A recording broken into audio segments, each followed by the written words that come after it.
थियो कूर्म बनीकन कनकाचल कन पीठ धरी बराह भईकन हिरण्याक्षको नाश गरे थियो पशुलाई नरसिंह भएर सर्वचिरे। तो भन्ने आँखा बन्द हो, आफ्नो पूर्व जीवनको याद हो। बराह र नरसिंह भन्ने बित्तिकै आँखाबाट आँसु झरे। आफै त हो दुई भाइ, हिरण्याक्ष र हिरण्यकशिपु। बराह भईकन हिरण्याक्षको नाश गरे थियो कशिपुलाई नरसिंह भएर सर्वचिरे थियो। बाँधी बलिकन वामन भई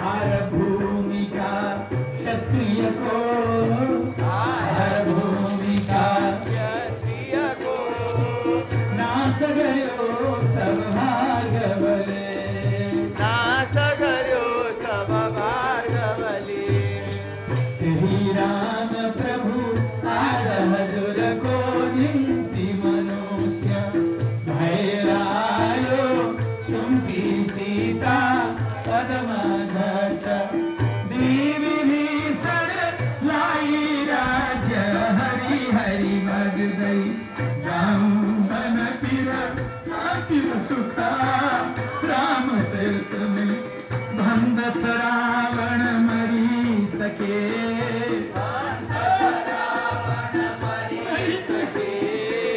सारा कसरी जाऊं बन, सारा कसरी मैं एक्लै बसु संसारमा। मेरा सम्पूर्ण सम्बन्धी छोराहरू भाइ सबै गरी प्रभुको पाउ भेटिसके। अब मेरो पालो त्यो मनको गरी मलाई पनि राम्रो हो। म रामको प्रिय भएर जगतको नाम चलाऊ। म भक्त भएर सबैले मेरो नाम लिउन्। मलाई छैन र इच्छा, तर के गर्नु, मेरो भावना त्यो छैन, आउँदैन। अहङ्कारले गर्दा मैले रामको भजन गर्न सकिनँ र द्वेष भाव गरेँ, अन्यथा त सम्झेँ। मलाई पनि त भक्त हुनु पाएको भए सबैले हाय हाय गर्थे, सबैले नाम लिन्थे। तर के गर्नु, मेरो भित्र भक्ति नै छैन, प्रेम भाव छैन। म दैत्य हुँ, मेरो चित्त चञ्चल छ अनि आफ्नो जस्तो योग्यता छ त्यही भावद्वारा मैले भने द्वेष गर्ने, मैले द्वेषद्वारा मैले रामलाई भेटेँ। त्यही राम प्रभु आज हजुरको निम्ति मनुष्य भएर आयो।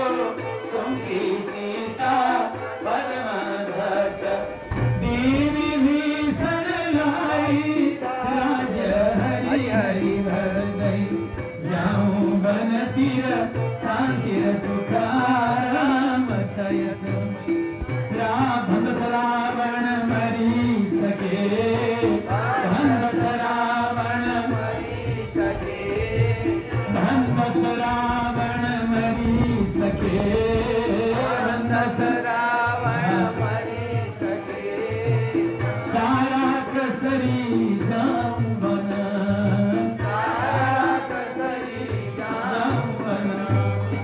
राम बाट बरु मरी झट, राम बाट बरु मरी झट। जान्छु वहाँको निकटैमा, म रामलाई मिल्छु भन्नु भएन, भनेनन् रावणले। निकटमा जान्छु अर्थात् म रामको सेवक हुँ, रामको समीपमा जान्छु। प्रभुको चरणमा मिलाइ हुन्छ भन्नु भएन। चरणमा मिल्नुभन्दा पनि चरणको सेवक हुनु अझ आनन्द छ। चरणमा मिलिसकेपछि आनन्द सागरमा मिलिहाल्यो। त्यो नजिकको समीपमा बसेर त्यो चरणको मकरन्द पान गर्ने भक्त। भन्दछ रावण मरिसके, भन्दछ रावण मरिसके। सारा कसरी जाऊं वन,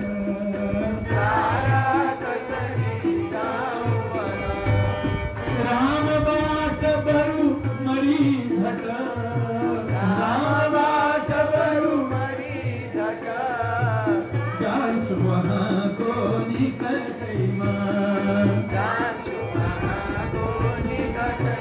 हेरा तिमीहरू सबैले मलाई चरणदेखि वञ्चित गराउन खोज्यौ सुरुदेखि नै हुँदा हुँदा रामले पनि जाँच गरिबक्स्यो हनुमान आए अंगद आए मलाई त चरणदेखि अलग गर्न खोजे तर मैले निष्ठा गरिसकेको थिएँ मैले जो चरणलाई वर्ण गरिसकेको थिएँ कुनै पनि हालतमा संसार एकतिर होस् बरु प्रभु विरोधी भए हुन् प्रभु विरोधी भइबक्से मलाई मतलब छैन तर म त प्रभुको चरणलाई छोडी कहीँ छोड्दिन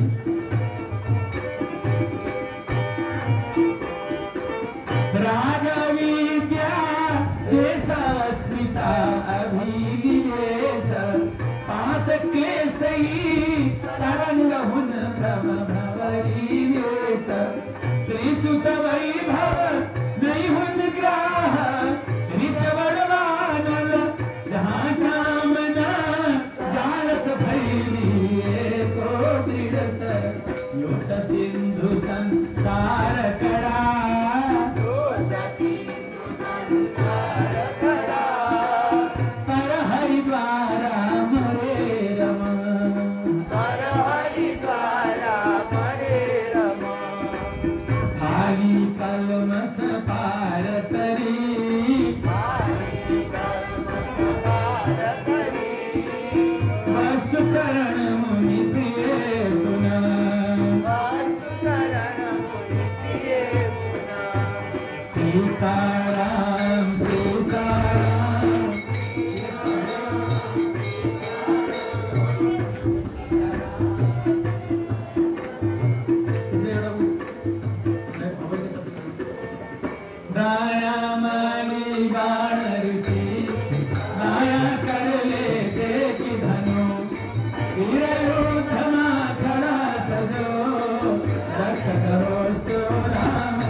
रावण गर्जो भैरायो भय तर सेवानर पवन पुत्र को मुकी लागी छाती बीच घोड़ा टेक्यो मूर्छा हो लड्यो करीर भनी हनुमान लाई वचन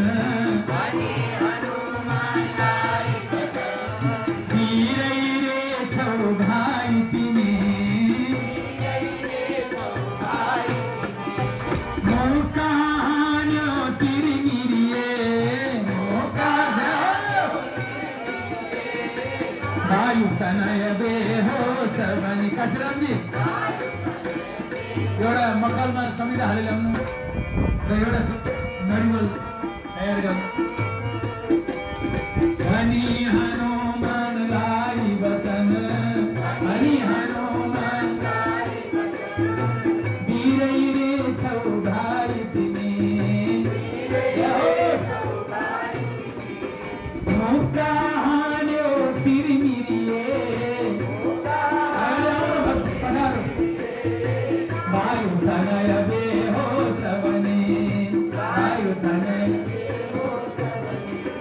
लोकाहन्ने थियो सुरतर रावण भाग्यो नाना थरीका गर्दै जल आई लाग्यो हनुमान अंगद नील तथा नल संग बलवान चार भयानक राक्षस लड़दै छाड़े प्राण ओठ चपाई नेत्र तरी गयो भयंकर बाण झरी व्यथित भये कपि वर्ग पुनः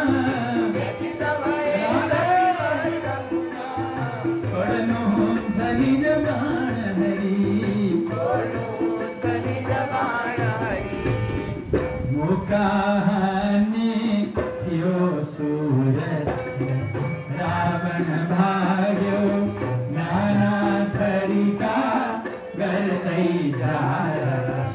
आई लाग्यो हनुमान अंगद नील तथा नल संग बलवान चार भयानक राक्षस लड़दै लाडे प्राण ओठ चपाळी नेत्र तरी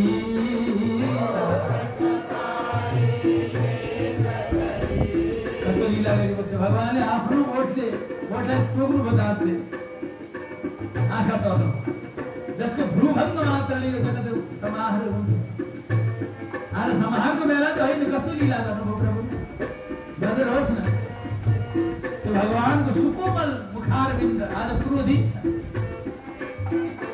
आँखा तर्नुभयो ओठ चपाई नेत्र तरी ओठ चपाई मैले 8औं दिनको दिन ठिक छ गर्यो भयंकर बाण झरी गर्यो भयंकर व्यथित भए कपि वर्ग पुनः व्यथित रावण को शक्ति यति बढाइदिनु भयो रामले दुई भाइ हुनुहुन्छ साथमा सारा बाँदरहरू सब भिडिनी रावणमाथि तर बाँदरहरू थकित भए व्यथित भए